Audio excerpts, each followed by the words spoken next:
Excellent.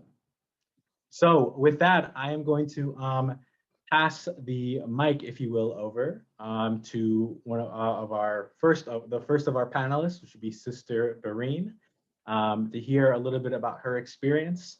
And then from there, we'll hear from Sister Patrice. So with that, I will pass it on over. And Sister Doreen, feel free to unmute. We will have you share here.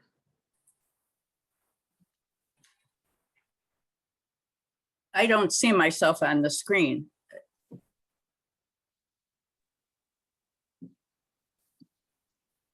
Oh, there I am. Okay, very good. Well, thank you very much for the invitation. And we were given a question to start with, but I didn't hear anybody mention that tonight. So I'm going to mention what the question was that was given to us to begin with. And it was, how did I become involved in this work? How did I become involved in this work? And I just want to thank you for that question, because it offered me an opportunity to reflect on my life and be grateful for how the Spirit has led me these many, many years. I remember vividly the confusion and the struggle I experienced during post-Vatican II time, moving from a monastic spirituality to a more apostolic spirituality, one that was more appropriate for my apostolic congregation. So I began following the suggestion to read the signs of the times and to pray with the Bible in one hand and the scripture in the other, and to be concerned about those living on the margins. And our congregation was also leading us in that direction, to have a special concern for the poor. So I was always looking for ways that I could keep my hand in some kind of direct service that allowed me to come face to face with our suffering sisters and brothers, even while I was being remunerated for another kind of ministry that may have been more administrative. So I visited jails and I volunteered in a homeless shelter and I taught ESL to refugees, and I was involved in the migrant ministry in our parish in Western New York State for several years. And I was particularly attracted to Spanish-speaking people, the Hispanic community. I had spent 7 years in our missions in Peru.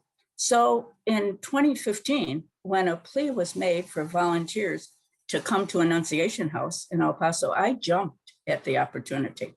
And my congregation was encouraging us to respond to that invitation.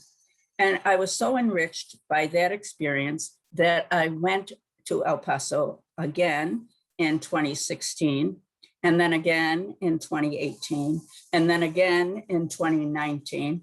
And most recently, I spent the month of May of 2021 there. So sometime also in 2019, in the midst of our former president's terrible immigration policies, when I was back in Albany, I founded a group in Albany called Capital District Border Watch to monitor what was happening at the border. And to do what we could to make people aware of the situation and to advocate for compassionate, comprehensive immigration policies on both the state level and also nationally. So welcoming the stranger, as we all know, is such a core Catholic teaching that every human being is created in the image and likeness of God as an entitled to dignity and respect. So people who are fleeing their homelands, and there are millions and millions of them, to seek a better life after they or their family have been threatened, tortured, raped, murdered, robbed, trafficked, I feel it's my responsibility to do what I can to help. So I guess the short answer about how I became involved in this work is that my commitment to live the gospel led me to this. And I've been very blessed hundreds of times over. I feel so privileged to have been involved in my very small way.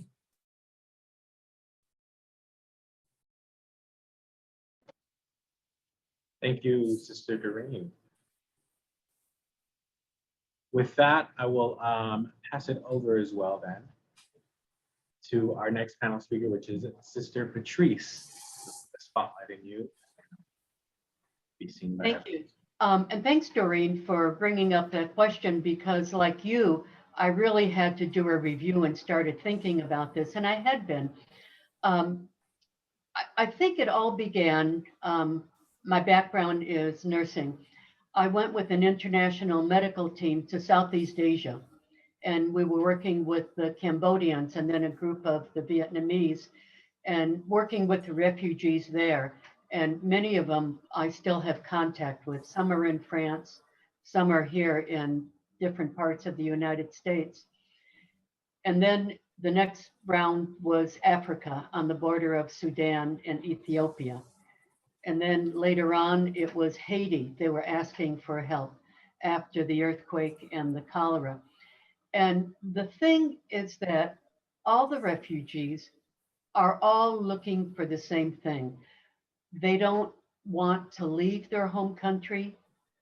They would like to stay home, but home isn't safe anymore. And it can be for a variety of reasons, whether it's environmental, the land doesn't produce, whether it's, and so there's no food, or there's gang violence, or drug violence, or governmental mismanagement, whatever it is, it's all the same, whether it was Cambodia or Africa, and now the southern border. So like Doreen, I went down in 2015 was the beginning of going down to Annunciation House in El Paso. And it was an amazing group of people, sisters, lay people, everyone trying to pull together, to work and do what they could do. And the big thing with the refugees coming in was their strong sense of hope and trust in God, and then hoping and trusting they're going to meet somebody else here, one of us in this country, that will give them hope and will help them along. Each time I've gone, I've been 4 times down to El Paso and 2 times down to San Diego. Every single time, what was needed was a little different. What was needed everywhere was the compassion and kindness and the listening. But the jobs or the things that we did, they were different. In San Diego, I was in charge of the clinic as people came in. In El Paso, one time it was being at the airport all day long for 4 or 5 weeks and getting people through to the different airlines and then through security and to get them on their way. So each time you had to be open to what the needs were. And that's what you try to, to meet and to manage. San Diego, one of the things that I was very happy about was the coordination between Catholic Charities, Jewish Family Services, and some of the other agencies that were trying to network and work together. So it was a mix of people trying to pull their resources and do the best they could. In San Diego this past month, because of COVID, they had gotten together and had gotten a hotel, a Sheraton 4-point hotel, and they could accommodate 300 to 400 people. So each family was given a room, and they would have their 2 beds in it, their own bathroom.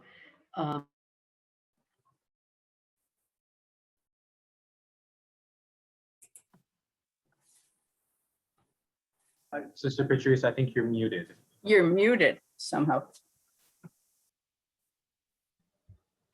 You mean, was I muted the whole time? No. No, just now. Oh, okay.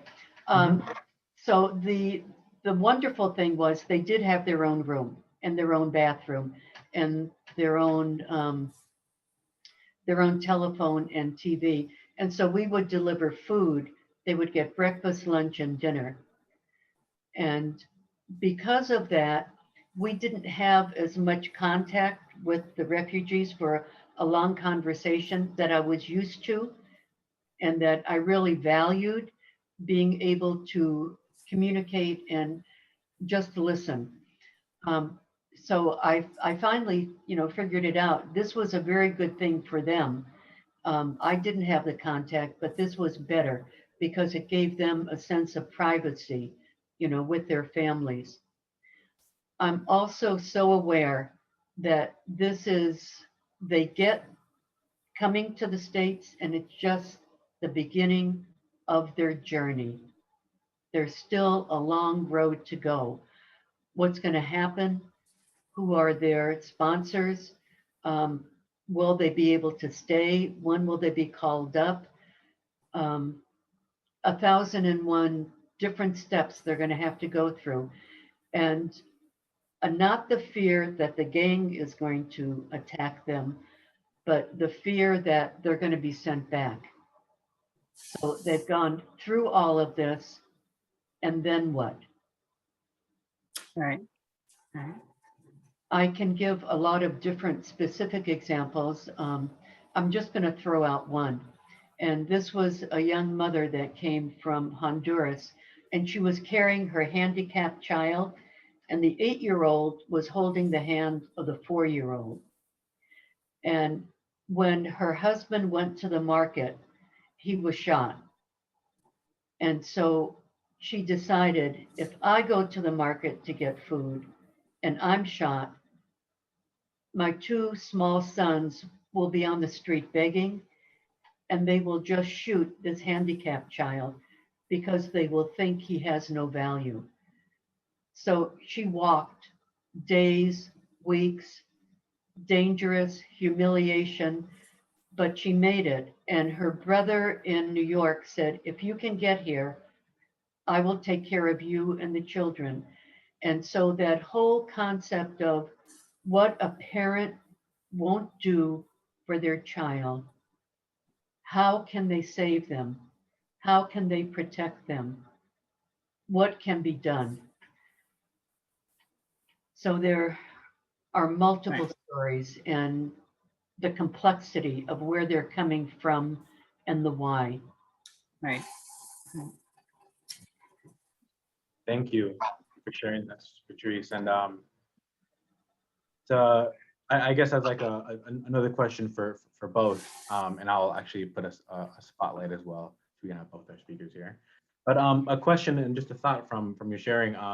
What was something maybe about just immigration or the situation at the border that you learned after that experience of volunteering there, or maybe that continually learning?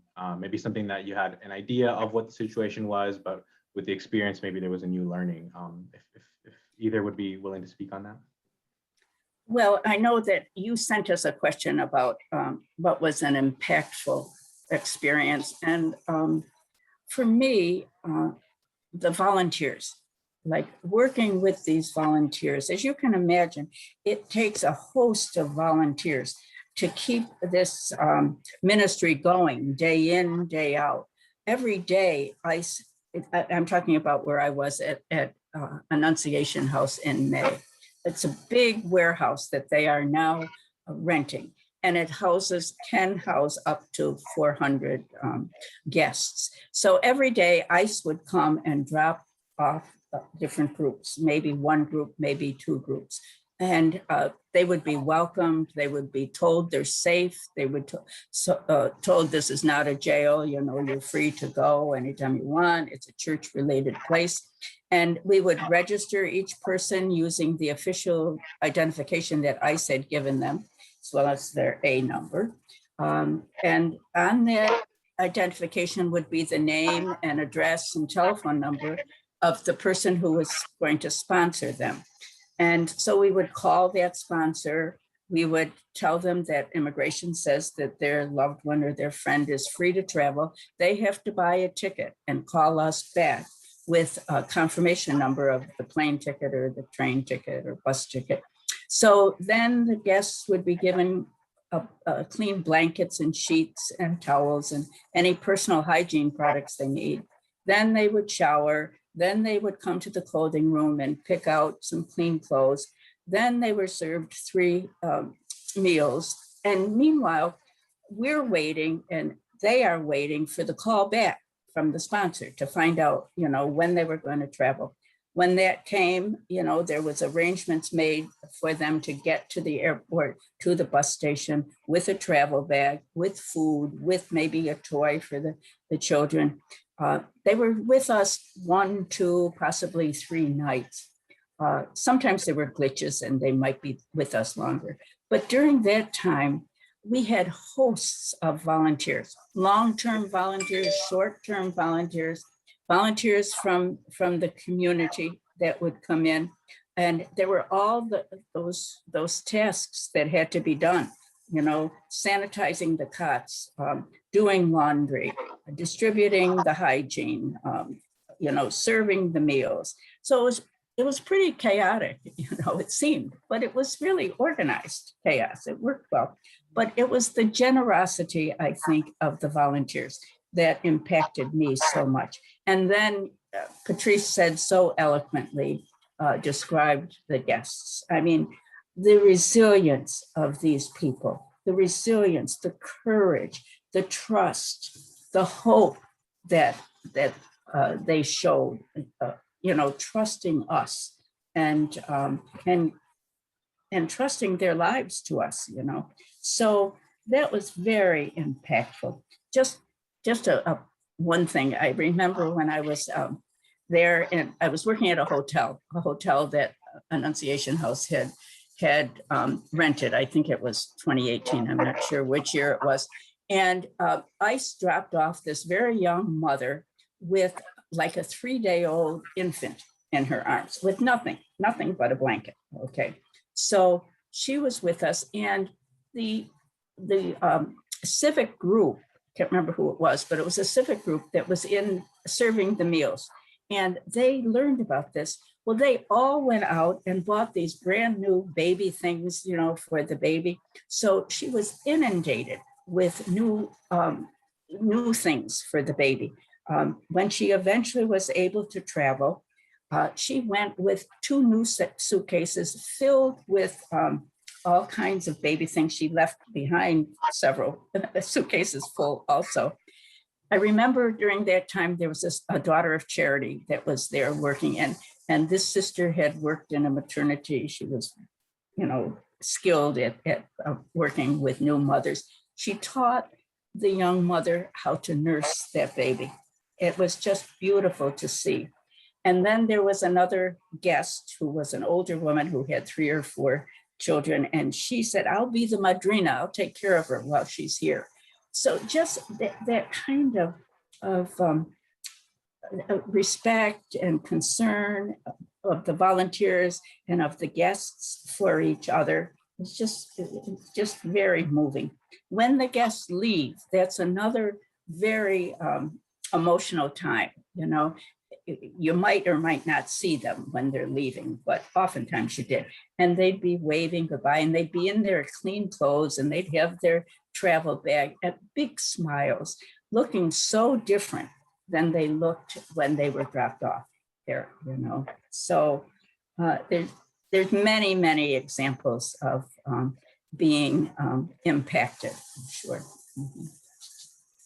Those are just a couple. I ditto everything that you said, and Doreen, the amazing volunteers. The other thing learning for me was we can keep on doing this. I can see myself continuing to go again and again and again. I've been given so much, there's no way I cannot respond. But the other thing is looking at what are we doing about our immigration, about the laws, about upgrading. There has to be a multi-pronged issue to look at. And also looking at maybe what a lot of our policies have done through the years that created some of the problems that are in these countries. We have to take a hard look at that. And We need to keep on helping there. The other has to keep on going on. It's very complex, but Very complex. but needs to be looked at and addressed. And I know that's part of this evening's program, I think, yeah. It was very hard for me to understand the status of the people who were dropped off to us. It was very hard to understand who was getting through and who was getting shut out. Okay, it just seemed very fluid to me. I couldn't figure it out. And of course I didn't ask the guests because that just wasn't my role to ask them. Now, some had monitors on their ankles, others did not. All of them had dates to appear in immigration court, in the future, near wherever they were headed. But it seemed like a patchwork to me. There was a big difference between various groups who were dropped off. The one group would have been the MPP, the Remain in Mexico people. They came in with nice looking suitcases, good shoes, nice clothes. They looked quite clean. I think that was because they had been in Mexico for some time, maybe even several years. And while they were in Mexico, they were able to work. Okay. So that group, and they came as a group. One of the groups would be all MPP people. And then another group wouldn't look that way at all when they came in. And I think those were some of the Title 42 people that were released for some reason or other. It was hard to figure out, which ones got released and which ones didn't. We did not in our shelter receive any unaccompanied minors, no. And most of the people came from Central America, from Brazil, a few from South America, several from Haiti. Most of them were families, although there were a few single men, but very few. And many pregnant women, mostly, well, pregnant women in general, but there were a lot of pregnant Haitian women. But as you said, it's very complex and very hard for me, at least, to figure out. One of the things with both when I was in San Diego and in El Paso, there were quite a few, I felt, young men that were alone by themselves. Mhm. And it reminded me of Southeast Asia, the Cambodians and the Vietnamese. A family would elect one of the young men, to get through, to try and get through, not only to save their lives, so gangs wouldn't grab onto them, but also if there was a way they could get here and work and help them, knowing that a lot of them would not be able to get through. So that pattern, whether it was Asia, Africa, or the border, it was a common pattern, that was happening. One of the things that surprised me this last time in San Diego was that the majority of the ones that were coming through were from Brazil. Oh, That was a surprise. no. And there were some from Central America, but not like when I was in El Paso and at the beginning, when the majority, were from that core. Mm-hmm. So, Another difference I saw, this is just a minor thing, everybody had a cell phone. I mean, in the other times that I went, you were making the phone calls for them, and they were asking to borrow the cell phones from the office, This time, everybody had a cell phone. So when we called their sponsor, it was no surprise to them because they had just heard from, the refugee or migrant. They had been in touch with them. So that was an interesting, even the poorest of them seemed to have a cell phone. Mm-hmm. oh my God, I was teasing them that they had a better cell phone than I did. Yeah. They knew how to use it more than I did. Well, I think they were all born with a chip in their brain. I decided that. Mm-hmm. Well, I want to say thank you to both Sister Patrice and Sister Doreen just for their wonderful sharing and witness to this important work that is ongoing, but is especially important now. And I know that we have some questions like on things like Title 42 and just some general policy questions. And I want to invite on now our Government Relations Director, Ronnate, to give us a brief update on what the policy side of things are before we let everyone go into breakout sessions to be able to have some good discussions and reflections with your small groups as well. So with that, I'm gonna remove these spotlights, and then I'm going to invite Ronnate to unmute, and then I'll put a spotlight as well. And, okay, Ronnate. Thanks so much. Thanks so much, Colin, and thanks so much, sisters Patrice and Doreen. It was great to hear your stories. So just going about, what couple of things that have been questions, and I will, continue on talking. So just on Title 42, yes, I know that someone, Sylvia, put in the chat. It is a 1944 law, which deals with health. And so in March of 2020, the Trump administration forced the CDC to enact this, or the Trump administration actually forced the CDC to make this declaration and enact this policy. And because of that policy, it has been misused to say that everybody who comes to the southern border is likely to be carrying disease, and therefore they can expel them. So that is what Title 42 is. It is a health law, but it is being misused very much here. A couple of things that I would want to discuss policy-wise because of Title 42. As one other thing that I would first, before I get to Title 42, continue on. I know that the sisters described MPP. MPP is Migrant Protection Protocols. You would have heard it as Remain in Mexico policy. This was, again, a Trump administration policy that happened 2 years ago, I believe. 2018. My time is gone.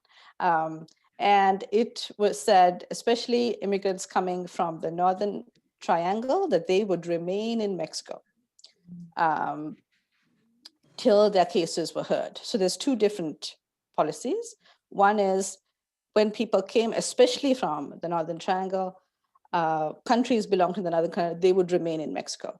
The second was, and they would be sent back and asked to stay in Mexico.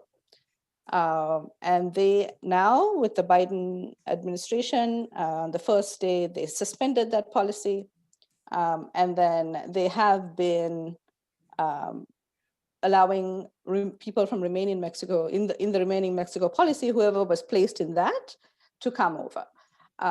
And again, in the last years, when the Remain in Mexico policy was there was a lot of people from this side of the border who would go and support the camps over in Mexico. And when it has been, and now through the UN, they are doing, they'll test the people, so there is a lot of, I'd say, processing, handholding for people to come through in the Remaining Mexico policy, and which is a good thing. We are not complaining. We like that.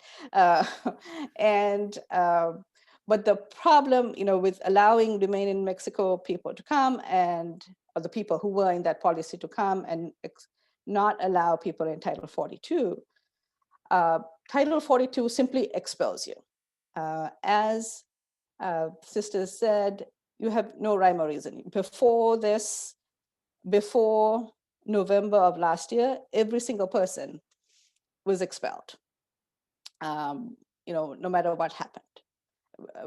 And every single person who asked for asylum was expelled. If you, under Title 42, if you were, you just wanted to come on a tourist visa or something like that, and you got your tourist visa, that was allowed on the southern border. It was only asylum seekers that were not allowed on the southern border. And because the Title 42 affects everyone, basically, it affects Black and Haitian, so immigrants from African countries, immigrants from Haiti. It affects them more. They don't have a way of coming in through MPP because the MPP is only for, as I said, the Central American governments, countries. And so everybody else is being expelled, and people who are Black immigrants especially were doubly affected because there was no way that they could have come in at all. So that is the situation. That was until November of last year. That was the situation where that almost 100% of anybody who showed up and asked for asylum could not come in. In November last year, there was a lawsuit, and the judges said children, unaccompanied children, these are children without parents or guardians, they can come, or if they come, they should be allowed to stay. And that is why we had unaccompanied children coming in. But because Title 42 was there and only unaccompanied children could come in, the parents of many children came up to the border and then asked their children to cross the border by themselves, which is horrible. And we were doing, clearly, our American policies were creating family separation at the border at that time. Because then of much lobbying and protests, etc., then we had the administration, this administration, the Biden administration, say we will have families, so we will have parents with children under 10. And that started around March, and now there is, because again of a lawsuit, as well as advocacy, there is a consortium of NGOs that work with people on the Mexico side, and they tell the government, okay, these people are the most vulnerable here, you need to take them. And they do allow people who come through those NGOs to come in now, as you say, most vulnerable. Again, at this point, Black immigrants do come in because they are the most vulnerable. They are the most likely to get attacked waiting on the other side of the border. But unfortunately, two things are happening. One is, we are seeing an increased number of then Black immigrants who are coming over the border, especially the male. Even if they, there is a family that comes, the male member of the family is being put in detention for reasons that we cannot figure out. And the family, or the mother and the child, are allowed to move on, which is which again is family separation, as I was saying. This being the case, as I said, right now, as of today, there are 3 ways from Title 42 you can come in. I'm sorry, 2 ways from Title 42. One is if you're an unaccompanied child. One is if you are a family with small children, children under 10, and then the other is if you're vulnerable. But all of those 3 things are not applied in the same manner.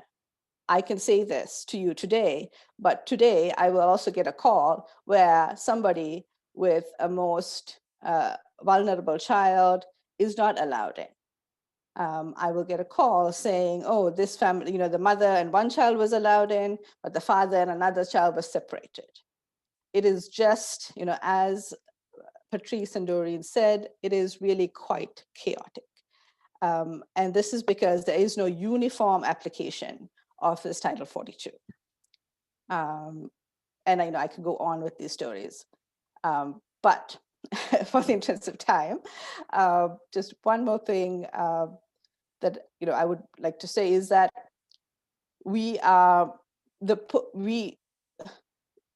Title 42 is also not allowing.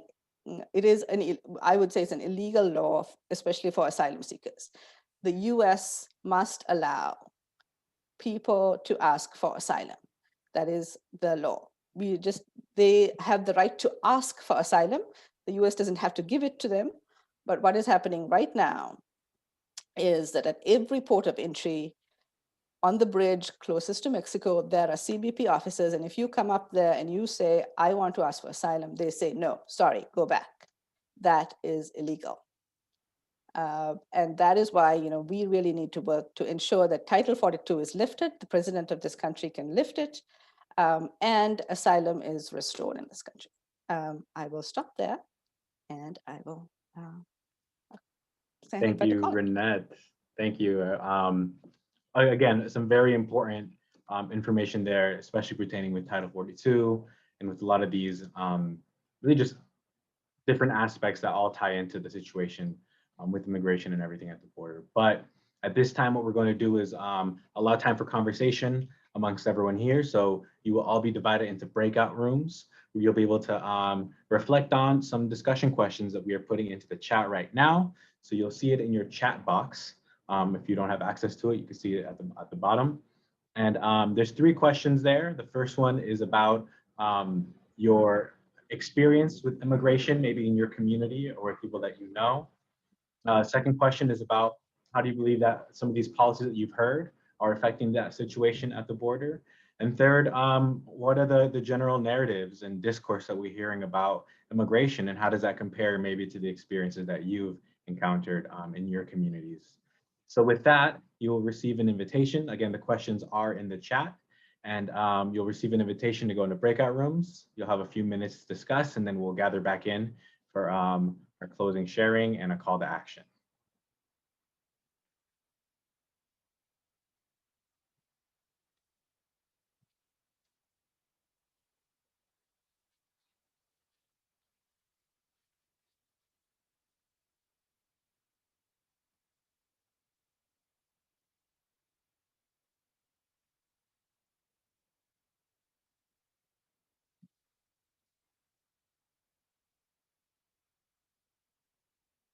Smiling faces as we come back.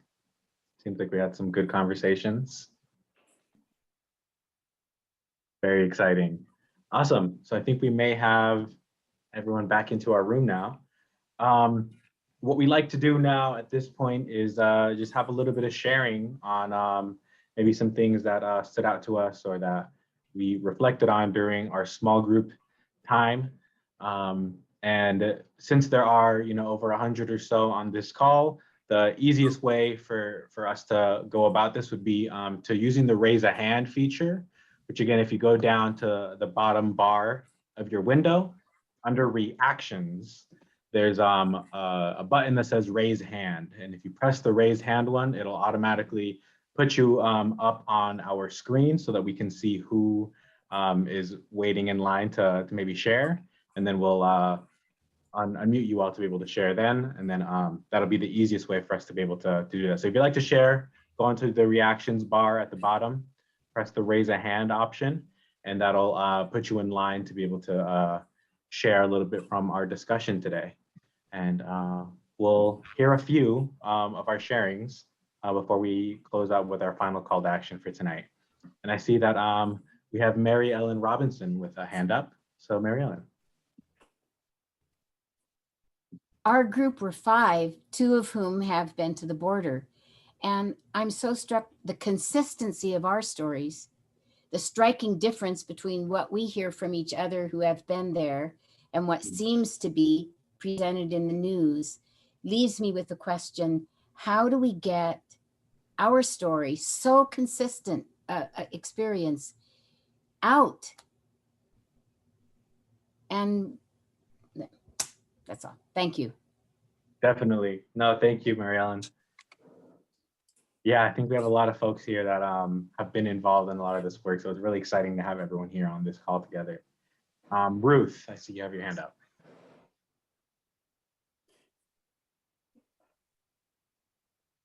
Oh, Ruth, I think you are muted. I'm asking you to unmute, so you should get the be able to unmute. Okay, there I am. We had very similar experiences but the people who came, I wish everybody could have the experience that of meeting people from multiple cultures. I just learned so much. It's so enriching to share life with other cultures that are so different from ours. And United States needs a lot of exchange in cultures. I think we need to find out how valuable that is. And that's one of the, and I found that even one of the persons in our group was an immigrant. And I was very happy for that opportunity. Thank you, Ruth. Thank you. Thank you. With that, we will go next with Denise. I'm going to pass over to Loretta Jordan. She has a burning question. Perfect. Thanks, Denise. Unmute. My burning question is about the children who have been separated. Have they ever gotten back with families or fostering peoples, or what is the truth of that situation? Does anybody know? So with that, I can pass it to Ronnate and have Ronnate give an answer. Yes. So, Loretta, I'm thinking you are talking about the children who were separated under the policy in 2017. In that case, is that correct? Yes, that is correct. So in those children, and that was that, as you know, that policy went on officially for about 3 months and unofficially for about 6 months. From that, there are, at the beginning of this year, there was about officially 25, sorry, there was about 12,000 children, like 12,000 families that were separated. Right now, then they, Oh my God. it was quite big, yes. Sorry. And right now they have managed to only bring together 2,500 families. It is still quite dire. And it is also because there is a task force. This is, I think, one of the good things that has happened is that there is this task force. The people in the task force were not getting the names of the parents before. Some of them, nobody took, when this policy came into being, there was very few people who actually did take the names and have some kind of way to find these parents. So that is the things of family, like bringing the family back. The children are now in foster care. They are not. Foster care. They're not in. They're not in the CBP places that you saw on TV. They are all the ones who are not reunited. They are in foster care. Sister Doreen or Sister Patrice, would you like to maybe share a little bit on that from your experience in regards to this question? If there's anything additional? I don't really have anything additional to say. No, I think Ronnate has answered that. I do know that they are in foster care, and there are some in New York State. I know that. And there are people in our group that are trying to be in touch with them to find, to keep on advocating for them. I think what was said was that the problem was that there was not good documentation, as you pointed out. And that is a real problem. The other thing is the parents didn't know.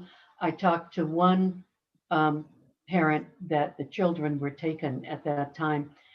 And she said that they were told that they needed to have one more interview, but that the children would go to the playroom.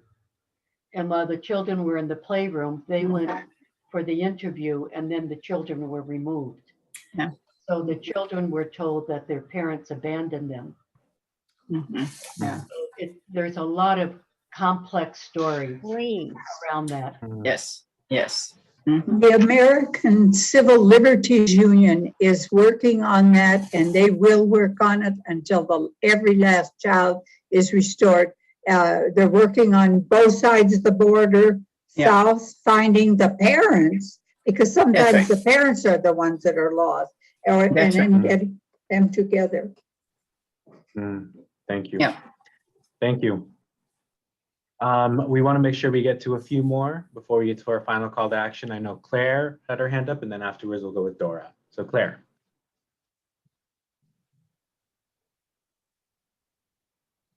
Hi, I spent some time at the border, and I think that, we used to, this is going to sound really weird, but we used to have, what was that, when you were 18, you turned 18, you had to register for military, the draft. I think we should have something that's like the draft, but that everyone in the United States who's over a certain age has to go down to the border and meet people. So you're drafted for 2 months to come down and meet these families, because it is such an amazing experience that I was telling my group that I just was overwhelmed with the absolute gift these people are. I mean, I was like, here we have these people, they want to be here. And we're sort of standing around going, oh no, you don't have the right papers, you don't have the right picture. Okay. It's so stupid and jackass. I'm sorry, I just can't stand it. And the fact that that last administration separated families, I mean, that's evil. So I don't understand among the American public, what is the matter with people that they can't connect with this? And part of it is I guess I just think they don't connect with the fact that their family came from somewhere else too. That they just, and I live in a very small, very Republican, very difficult place to live. And to talk about welcoming people is just, it's horrible. And I just wonder, like, what is Biden going to do with this government to do something about that border? I mean, it's just disgusting, and it saddens me. And I loved my time there, and I hope I get a chance to go back. Thank you. Thank you, Claire. Thank you. With that, we'll go next with Dora, and I think if we see Sister Rose afterwards. Hi. I think I'm unmuted. Yeah. Right? Okay, good. I want to make a point, and then I have a question. So I was in El Centro a few weeks ago, and driving people to the airport in Yuma. On occasion, I would see farm workers in a field, and it was 100 degrees. I could hardly stand to walk from the building to the van, and they were out there in the field. And I know for sure that none of my grandnieces and nephews are thinking of being farm laborers. And I will bet the majority of white folks in this country aren't thinking of being farm. And so we need immigrants. So that's my one point. My question is, everyone that came over, or everyone that I talked to either came over the wall or. And so my question is it true that once they're on US territory, they can't be turned back? They have to be processed if they're seeking asylum. Is that true? This is Ronnate again. No, that's not true. This is a problem with all our laws, that this is not, this is especially true with Title 42. That because of Title 42, as soon as they reach the US, they will be turned back. Prior to Title 42, as soon as you reached the US, if you said you had a claim for asylum, then you would be processed. If you didn't, you would still be processed, and then you would be, returned back in a hopefully orderly manner. Like you won't be just put in the desert like the way they are doing now. So that's what is happening. That's just because you're here doesn't give you the right to stay. Before Title 42, you could have come to the southern border and asked for asylum, which then they would process your asylum case to, they would have more interviews, etc. And if they didn't feel, or if you didn't say you had an asylum claim, and you came, to work or something like that, that was not processed in that way, and you would be returned. Thank you. Thank you. So with that, we'll go with Sister Rose, and I think that'll be our final call out that we do for questions. But if you have any additional questions, we invite you to send it into the chat, and we can save it and then see about sending a response a little bit later on if there's any questions that want to be sent through the chat. But Sister Rose. Thank you. I'm in the Northwest County of St. Louis, Missouri, and I've been working with Hispanics here for 18 years. Well, actually 20. But anyway, I'd like to make two comments on the last two speakers. Claire, I love your idea. And I'm wondering if Network could have I love what Network does. So can you do great work, and you have power, especially political power.